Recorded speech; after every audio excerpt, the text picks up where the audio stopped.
మార్పు వస్తే 46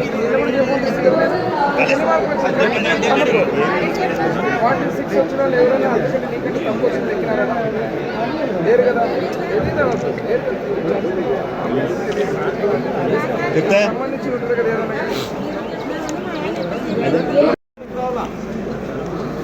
మన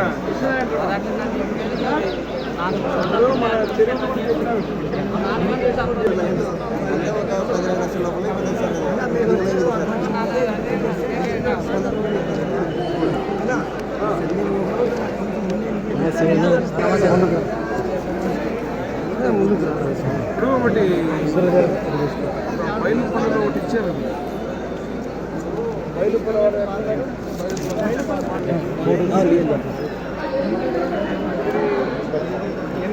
సమస్య చెప్పింది సార్. అది 18 సంవత్సరాలు 18 ఉంటే మొన్న రీసర్వేలో మళ్ళీ ఇంకో కొత్త సమస్య అయింది వైసీపీ టైం.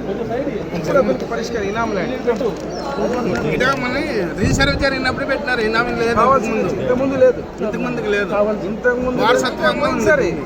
ఇప్పుడు క్లారిటీ అయిపోయింది. అందుకే నేను తీసుకొని నా చేత ఇస్తాను. తీసుకురా అన్నది అదే నేను అందుకే ఆపింది. నేను ఎవరా మన్మధుడు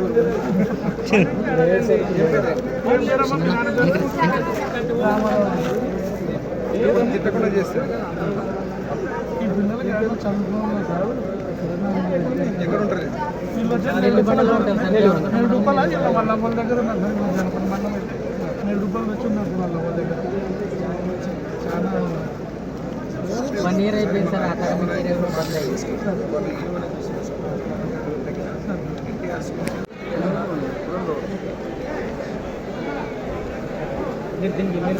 మన సీఎం గారి దృష్టి మాకు పేర్లు అడంగంలో అనుభవంలో కాలం కింద పేర్లు వస్తే మాకు అన్ని నేను ఫస్ట్ కూడా వచ్చినాం సార్. ఒకసారి రమ్మన్నారు, మేము అడగలేదు. మా సమస్య పెద్ద సమస్య సార్. ఇది అడంగంలో పేర్లు తెప్పిస్తే పుణ్యం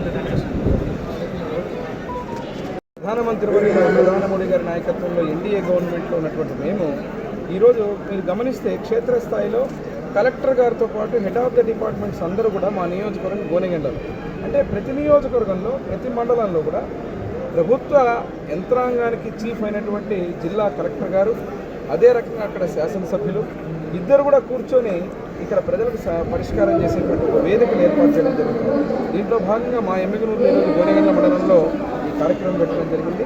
దాదాపుగా దాదాపు గతంలో గత నెల మొన్న నెల అంటే పీజీఆర్ఎస్ ఎప్పుడు పెట్టినా కూడా ఎమ్మెల్యేస్ దగ్గరికి మా దగ్గర వచ్చిన సమస్యలు కావచ్చు, కలెక్టర్ గారి దగ్గర జేసీ గారి దగ్గర వచ్చిన సమస్యలు కావచ్చు, 8,000 పైచిలుకున్నటువంటి మా ఎమ్మిగనూరు నియోజకవర్గంలో దాదాపు 8,000 పైచిలుకున్నటువంటి అన్ని సమస్యల్లో కోర్టు కేసులు, ఆర్థికంతో కూడుకున్నట్టు కొన్ని సమస్యలు తప్ప ఆల్మోస్ట్ దాదాపు 70 to 75% పరిష్కారమైనట్టు రిపోర్ట్లు ఈరోజు రావడం జరిగింది.